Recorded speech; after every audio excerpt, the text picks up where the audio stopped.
Welcome to black board. आज के हमारे एमसीक्यू का चैप्टर होगा बायोडाइवर्सिटी एंड कंजर्वेशन, अर्थात जैव विविधता और संरक्षण, जो कि क्लास 12th बायोलॉजी के इन्वायरमेंट सेक्शन का एक चैप्टर है। यह क्लास 12th बोर्ड एग्जामिनेशन के साथ साथ वेरियस कम्पिटिटिव एग्जामिनेशन के लिए भी एक समान रूप से महत्वपूर्ण है। और इस सीरीज़ में हम क्लास 12th बायोलॉजी के सभी चैप्टर्स का एमसीक्यू एक एक करके शुरू करेंगे।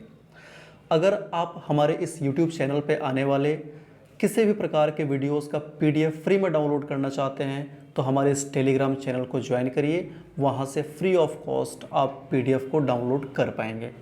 चलिए क्वेश्चन शुरू करते हैं। चैप्टर होगा जैव विविधता और संरक्षण, बायोडाइवर्सिटी एंड कंजर्वेशन। पहला क्वेश्चन इसका है कि हमारे जैविक स्रोतों के मुख्य घटक हैं। अब ध्यान रखिएगा, जैविक स्रोत मतलब कि जो सजीव हैं उनके बारे में बात करी जा रही है। तो मुख्य स्रोत हैं कीट, पक्षी, नीमोटोड्स और वन्य जीवन। देखिएगा, जैविक स्रोत तो ऑलमोस्ट सभी हैं, लेकिन जो मुख्य घटक है वो होगा वन्य जीवन। जो फॉरेस्ट लाइफ होता है वो हमारे जैविक स्रोतों का सबसे महत्वपूर्ण अंग होता है। ठीक है, चलिए अगला क्वेश्चन शुरू करते हैं। दूसरा क्वेश्चन है, खेती योग्य फसल की औसत आयु होती है। ठीक है, मतलब कि आपसे इसमें किसी दूसरे पौधे का नहीं बल्कि वैसे पौधे की आयु पूछी जा रही है जो कि साधारणतः फसल के रूप में खेतों में हम लगाते हैं, जैसे कि गेहूं हो गया, गन्ना हो गया या दूसरे ऐसे फसल जिसका हम खेतों में उसको लगाया करते हैं। तो आपको पता है कि ऐसे फसल का जो आयु होता है वो बहुत ज़्यादा नहीं होता है। ऐसा नहीं कि वो 25 साल 30 साल होने वाला है, कुछ अपवाद को छोड़ दिया जाए तो इसमें जो औसत आयु होती है काफ़ी कम होती है, अर्थात इनका जो औसत आयु होता है वो 1 से 2 साल का होता है। इसका मतलब है खेती योग्य जो फसल होते हैं उनकी औसत आयु 1 से 2 वर्ष की होती है। तीसरा क्वेश्चन है, वे जातियाँ जिनकी संख्या बहुत कम हो गई है और विलुप्त होने की कगार पर हैं उन्हें कहते हैं। क्वेश्चन एक बार फिर समझते हैं। क्वेश्चन कह रहा है कि वे जातियाँ जिनकी संख्या बहुत कम हो गई है और विलुप्त होने के कगार पर हैं उन्हें क्या कहते हैं। ऑप्शन है भेद्य जातियाँ, दूसरा है दुर्लभ जातियाँ, तीसरा है संकटमयी जातियाँ और चौथा है क्षति आशंकित जातियाँ। अब इस क्वेश्चन को करने के लिए हमें सबसे पहले समझना होगा कि उनको कहते क्या है। अब देखिएगा, संकटमयी जाति वैसी जाति को कहते हैं जिनकी संख्या अभी तो है लेकिन अगर उनको संरक्षित नहीं किया गया तो जल्दी खत्म हो जाएंगे। इसका अर्थ है कि सीधे इस स्टेटमेंट से हमें पता चलता है कि इसका राइट आंसर होगा क्या, ऑप्शन सी, संकटमयी जातियाँ। जैसे उदाहरण के तौर पे आप ले सकते हैं एशियाई हाथी या जो सफ़ेद बाघ होता है वो अभी के समय में संकटमय जाति की श्रेणी में आता है। चौथा क्वेश्चन है, सफ़ेद चीता मध्य प्रदेश में कहाँ पाया जाता है। इसको याद कर लीजिएगा, सफ़ेद चीता मध्य प्रदेश के एक जिला जिसका नाम रीवा है। रीवा एक जिला है मध्य प्रदेश का, वहाँ पे सफ़ेद चीता की संख्या पाई जाती है। पांचवा क्वेश्चन है, अंतरिक्ष जीव मंडल की अवधारणा किसने विकसित की। इसका राइट आंसर होगा ऑप्शन डी, MAB। किसने विकसित की, MAB। इसका फुल फॉर्म होता है मैन एंड बायोस्फीयर प्रोग्राम, इसलिए क्वेश्चन 5 का राइट आंसर हो जाएगा ऑप्शन डी, MAB। चलिए छठा क्वेश्चन देखते हैं, शीतोष्ण सदाबहार वन कहाँ पाए जाते हैं। ऑप्शन है हिमालय, पश्चिमी घाट, अरावली और असम। तो ये इसका जो ऑप्शन है ना थोड़ा सा कंट्रोवर्शियल है, मैं बता देता हूँ कि ये कहाँ पे एक्चुअली पाए जाते हैं। तो जो शीतोष्ण सदाबहार वन है उनका जो विस्तार है आप समझ सकते हैं। अगर पश्चिमी घाट की बात करें तो वो कर्नाटक के कुछ हिस्सों में मिलते हैं, उसके अलावा त्रिपुरा में, मेघालय जैसे क्षेत्र में मिलते हैं, कुछ जो हिमालयन क्षेत्र है वहाँ भी मिलता है। इसलिए इस क्वेश्चन का जो ऑप्शन है काफ़ी कंट्रोवर्शियल है, इसलिए इसमें हम कुछ भी टिक नहीं कर रहे हैं। सातवां क्वेश्चन है, वन हमारे लिए महत्वपूर्ण है क्योंकि वे हमें प्रदान करते हैं। ऑप्शन है भोजन, फिर है चारा, तीसरा है तंतु और चौथा है उपयुक्त सभी। तो आंसर होगा उपयुक्त सभी, क्योंकि आपको पता है कि जंगल ही तो हमारी ज़रूरतों को पूरा करते हैं, इसलिए इसका आंसर ABC तीनों होगा। तो राइट आंसर हमने क्या कर दिया, ऑप्शन डी, उपयुक्त सभी। 8वां क्वेश्चन है वन काटने का कारण है। आपको बताना है कि आखिर किस कारण से हम वन को काटते हैं। पहला है मानवीय जनसंख्या में वृद्धि, जी हाँ बिल्कुल सही बात है। निर्माण कार्य, ये भी ठीक बात है। तीसरा कृषि योग्य भूमि की बढ़ती हुई मांग, ये भी ठीक है। इसका मतलब है कि इसका राइट आंसर क्या हो जाएगा, ऑप्शन डी उपयुक्त सभी। क्योंकि देखिए जब जनसंख्या बढ़ेगा तो उनके आवास का हम निर्माण करेंगे। तो जनसंख्या बढ़ा तो एक तरीके से बहुत सारे कारणों से हम जंगल काटने लग गए। उनके लिए घर बना रहे हैं या किसी दूसरे प्रकार का निर्माण कार्य कर रहे हैं, जैसे सड़क बना रहे हैं, घर बना रहे हैं, किसी दूसरे तरीके की कंस्ट्रक्शन कर रहे हैं, तो भी हमें जंगल काटने पड़ेंगे। और जैसे जैसे जनसंख्या बढ़ रही है वैसे वैसे कृषि उत्पाद की मांग भी तो बढ़ रही है, क्योंकि सबको खाना चाहिए। इस हिसाब से कृषि योग्य भूमि की मांग भी लगातार बढ़ रही है। तो हम कहाँ से वो भूमि ला रहे हैं, दिन प्रतिदिन नया तो बन नहीं रहा है, तो हम जंगलों को काट के ही उस जगह का इस्तेमाल कृषि के लिए कर रहे हैं। तो ये सभी कारण है जिसकी वजह से क्या हो रही है, तो वन को हम लोग काट रहे हैं। 9वां क्वेश्चन है वन संरक्षण के उपाय हैं। पहला है सामाजिक वनीकरण परियोजना, सही बात है। पूरे समाज को लेके जो परियोजना चलाई जाएगी वन लगाने की या वन की सुरक्षा की, सामाजिक वनीकरण है। बी है कृषि वनीकरण परियोजना, ये भी सही बात है। इसका मतलब होता है जो कृषि योग्य भूमि होता है उसमें किसी प्रकार से अगर संभव हो तो वन वहाँ पे लगाया जाए, कुछ बड़े पौधे लगाए जाए, पेड़ लगाए जाए, तो ये भी ठीक है, वन संरक्षण का उपाय है। तीसरा है शहरी वनीकरण परियोजना, ये काफ़ी शानदार उपाय है जिसके तहत शहरों में जो खाली जगह होता है, जहाँ खाली स्पेस होता है, चाहे सड़कों के किनारे हो जाए, चाहे कोई खास जगह है जो खाली पड़ा हुआ है, वहाँ पे वन लगाए जाते हैं। इसको कहते हैं शहरी वनीकरण परियोजना। तो आप देख रहे हैं कि ये तीनों क्या है, वन संरक्षण के उपाय ही हैं। इसलिए इसका राइट आंसर क्या होगा, ऑप्शन डी उपरोक्त सभी। क्योंकि सामाजिक वनीकरण, कृषि वनीकरण और शहरी वनीकरण तीनों के द्वारा वन संरक्षण किया जा सकता है। 10 नंबर क्वेश्चन देखते हैं। पशुओं को अधिक चरने के कारण से होता है, क्या होता है, वन्य जंतुओं का नाश, ठीक बात है। क्योंकि पशु अधिक चरेंगे, जंगल खत्म होगा तो जंतु भी वहाँ से धीरे धीरे विलुप्त होना शुरू हो जाएंगे। वनस्पति का नाश, ये भी ठीक बात है, क्योंकि पशु चरने जाएंगे तो वनस्पति को ही तो चरेंगे और क्या करेंगे। तीसरा है वनों का नाश, ये भी ठीक बात है।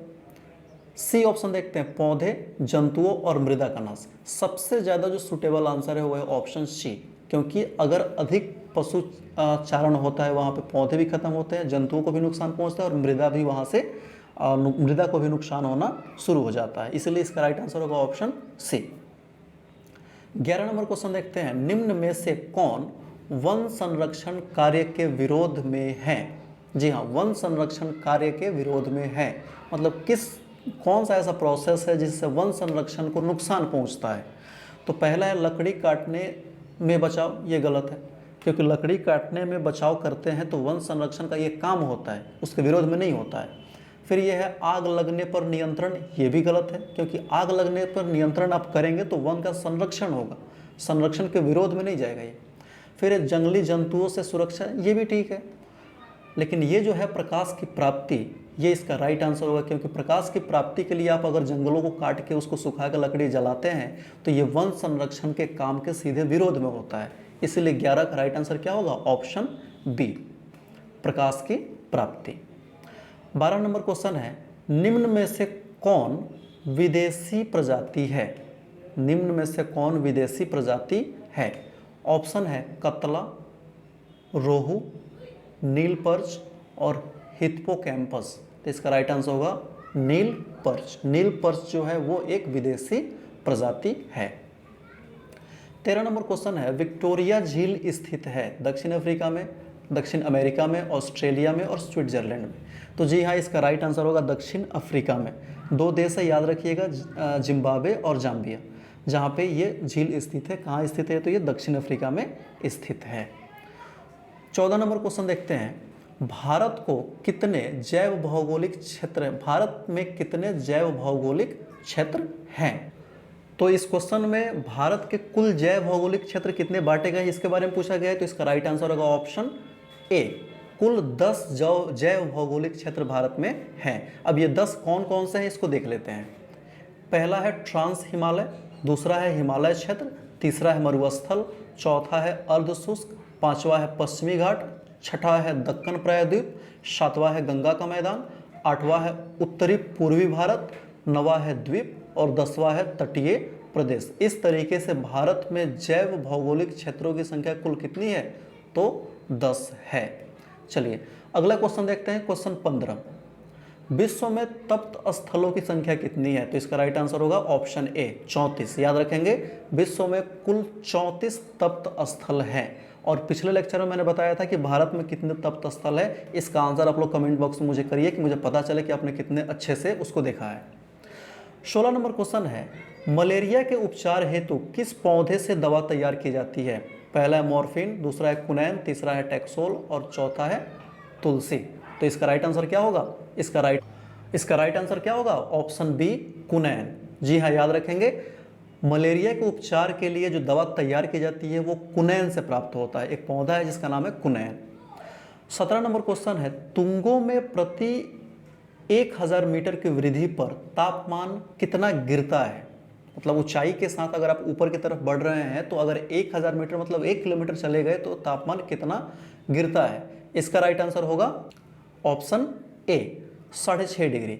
अगर आप 1 किलोमीटर ऊपर की तरफ बढ़ेंगे तो जो तापमान है वो 6.5 डिग्री कम हो जाता है। यही कारण है कि आप जब किसी पहाड़ के तली के पास होते हैं तो वहाँ तापमान कुछ और होता है, लेकिन जब उस पहाड़ पर आप बिल्कुल ऊंचाई पे चले जाते हैं वहाँ तापमान काफ़ी कम हो जाता है। 18 नंबर क्वेश्चन है, एक जाति या इसकी एक समष्टि में कुल आनुवंशिक विविधता को क्या बोलते हैं? तो इसका आंसर है जीन कोश। ये एनसीईआरटी का सीधे लाइन उठाकर रख दिया गया है। सही जवाब क्या होगा? जीन कोश होगा। चलिए 19 नंबर क्वेश्चन है, जैविक विविधता शब्द का सर्वप्रथम प्रयोग कब किया गया? तो याद कर लीजिए 1980 में जैविक विविधता शब्द का प्रयोग किया गया था। 20 नंबर है, रियो डी जेनेरो में वर्ष 1992 में संपन्न हुई पृथ्वी शिखर सम्मेलन के परिणाम स्वरूप अब बताना है कि जो रियो डी जेनेरो सम्मेलन हुआ था या पृथ्वी सम्मेलन कब हुआ था? 1992 में हुआ था। उसके तहत इसमें से कौन सा काम किया गया था? तो सबसे सुटेबल जो इसका आंसर है वो ऑप्शन सी है, जैव विविधता पर सम्मेलन। सबसे ज़्यादा इसका सुटेबल आंसर होता है जैव विविधता पर सम्मेलन। 21 नंबर क्वेश्चन देखते हैं, जैव विविधता में सम्मिलित हैं जमीनीय विविधता, जलीय, पारिस्थितिक तंत्र, इनमें सभी। तो राइट आंसर क्या होगा? इनमें से सभी, क्योंकि जैव विविधता में जमीन, पारिस्थितिक तंत्र, जल, सब के सब चीज सम्मिलित हो जाते हैं। 22 नंबर क्वेश्चन है, भूमंडल के सबसे बड़ा जैव विविधता वाला क्षेत्र है पूर्वी हिमालय, भारत का पश्चिमी घाट, अमेजन का वर्षा वन और पश्चिमी हिमालय। इसका राइट आंसर आप लोग के हिसाब से क्या होना चाहिए? क्या भारत का पश्चिमी घाट या हिमालय आप कहेंगे? अगर आप इस दोनों में से कुछ भी कहने वाले हैं तो आप गलत हैं, क्योंकि इसका राइट आंसर होगा ऑप्शन सी, अमेजन का वर्षा वन। जी हाँ, अमेजन के वर्षा वन भूमंडल का सबसे बड़ा जैव विविधता वाला क्षेत्र माना जाता है।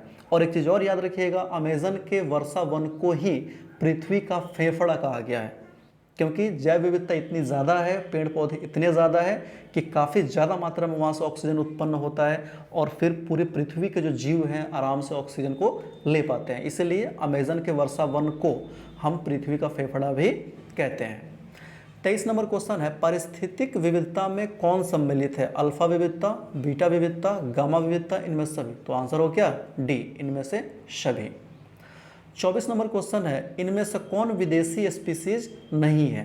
तो बी सीधे यहाँ दिख रहा है, मैंगिफेरा इंडिका। अब बताइए मैंगिफेरा इंडिका किसका नाम है, वैज्ञानिक नाम है?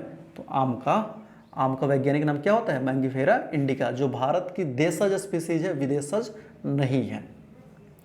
25 नंबर क्वेश्चन है, रेड डाटा बुक में सम्मिलित हैं विलुप्त हो रहे पौधों की सूची, दुर्लभ पौधों की सूची, आपत्तिग्रस्त प्राणियों की सूची और इनमें सभी। तो राइट आंसर होगा इनमें से सभी, क्योंकि जो भी पेड़ पौधे या तो विलुप्त हो रहे हैं या संकटग्रस्त है या मतलब कि अति संकटग्रस्त हैं, उन सभी को हम रेड डेटा बुक में रखते हैं। और ये रेड डेटा बुक कौन जारी करता है? तो IUCN द्वारा जारी किया जाता है। अगला क्वेश्चन है, जब हम ध्रुव से भूमध्य रेखा की ओर बढ़ते हैं तो जैव विविधता बताना है कि बढ़ता है कि घटता है कि स्थिर रहता है। अब ध्यान से, ध्रुव से भूमध्य रेखा की ओर जा रहे हैं, मानते हैं ये पृथ्वी है ना, और ये है उसका भूमध्य रेखा और ये है इसका ध्रुव। तो ध्रुव से जब भूमध्य रेखा की ओर जाएंगे तो आपको पता है कि तापमान बढ़ेगा, वर्षा भी बढ़ेगा। इसका मतलब है जैव विविधता क्या होगी, बढ़ती है। ऑप्शन ए इसका सही जवाब है। 27 नंबर क्वेश्चन देखते हैं। भारत में हॉट स्पॉट पाए जाते हैं, अच्छे से ध्यान से, भारत में हॉट स्पॉट पाए जाते हैं। ऑप्शन है केवल पूर्वी हिमालय में, केवल पश्चिमी घाट में, सी है पूर्वी हिमालय और पश्चिमी घाट में, और डी है राजस्थान के रेगिस्तान में। क्या इसका सही जवाब होगा बताइए। इसका सही जवाब होगा ऑप्शन सी, पूर्वी हिमालय और पश्चिमी घाट। क्योंकि आपको जब जैव विविधता का हमने पूरा लिस्ट भारत के लिए लिखाया था पिछले लेक्चर में, अगर आपने नहीं देखा है तो एक बार जरूर से देख लीजिएगा, तो उसमें मैंने बताया था कि जो पूर्वी हिमालय का क्षेत्र है जिसको इंडो वर्मन एरिया भी कहते हैं, वो भी जैव विविधता के हॉटस्पॉट में आता है, और भारत का पश्चिमी घाट भी हॉटस्पॉट में आता है। तो इसका राइट आंसर क्या होगा, ऑप्शन सी, पूर्वी हिमालय और पश्चिमी घाट। आई होप आपको ये काफ़ी हेल्पफुल लगा होगा। अगर अच्छा लगे तो अपने दोस्तों तक जरूर शेयर करिए। और